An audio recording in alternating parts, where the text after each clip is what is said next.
What's up, everybody? I am Darryll Stinson, and this is my amazing wife. Hi, I'm Brittany. And we are doing Married to Depression Part 2. 2. And if you haven't noticed, I'm the depressed one.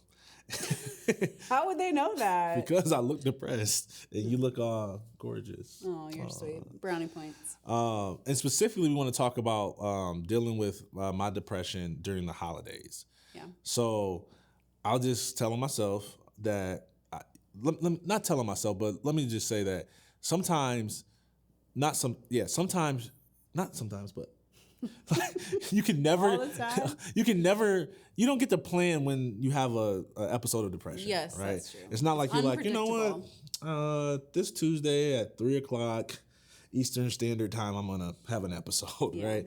It just comes at the most random time. And it has happened to us on multiple holidays. Mm-hmm. And you know what? I'm not even going to tell. I'm going to let you tell them what happens because they hear from me enough. Well, so holidays are a really big deal for me because we always made a really big deal out of holidays when I was growing up. So there's all this expectation and excitement around the holidays.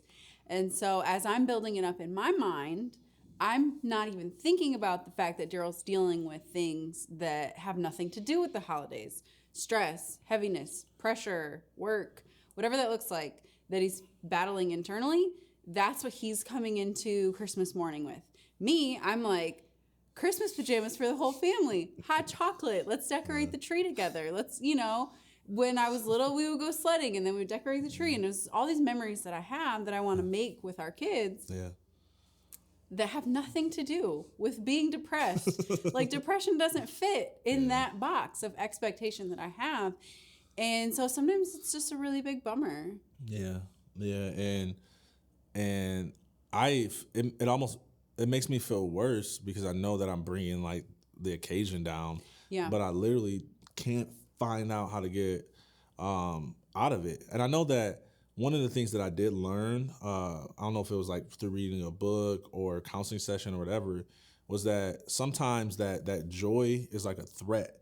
Because oftentimes when you struggle with depression, when you have like a really high moment, like you drop quick. Yeah. And so I think like because I knew that, and I had those moments where I would like win a really big game and then I would be like super depressed that night, or I'd have like a really fun night out with friends and then I'd be like super depressed that night. Yeah. That when we're going to something that could be really fun like that, like subconsciously I'm like, I don't want to go there because this is going to be very short-term happiness and it's going to lead to like downward pain. And so I learned it's kind of that. Like a self-protective mode that you go into. Exactly. Yeah.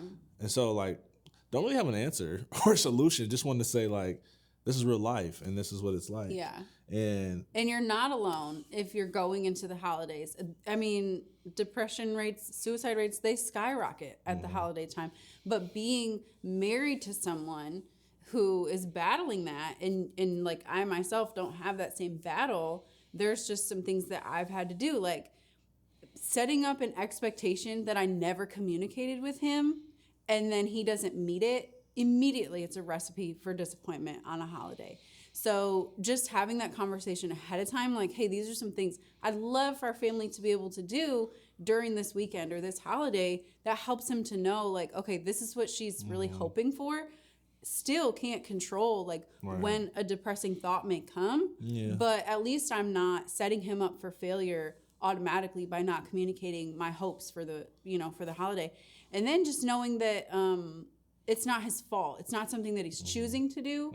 And it's not something that he's choosing to stay in. Because a lot of times I would think, why isn't he just working harder to be in a better mood? Like, why? Like, it's... Try me. Yeah. You're just, he's not trying hard enough to come out of it so that we can have, the Hallmark holiday. Yeah. But it's not his choice. Yeah. And so... I think just having that understanding and then having that language to communicate that, it's helped tremendously. Yeah. The last thing I'll just say is it helps me to have some breaks in the midst of all this fun, so I don't get like overloaded with joy. I know that sounds funny, but anybody who struggles with depression like gets it. Like you just get tired out, and so like I know like there's times where I'll go duck off and I'll take a nap, or I'll just be in my room away from people. Yeah. And maybe like the room thinks I'm being antisocial, but I'm really not. I'm really just like disconnecting from society so I can refuel myself and just get centered and like do all the things that keeps me mentally healthy. And then I can come back and then be really engaging. Yeah. And it's better that way because then I don't bring everybody down. I just excuse myself, and then I come back and I'm like, oh, he's alive and he's here and he's ready to mingle. But we get a better version of you when you take some time for self-care. Yeah. So now I'm getting more naps this Christmas. yeah. You're not alone. No.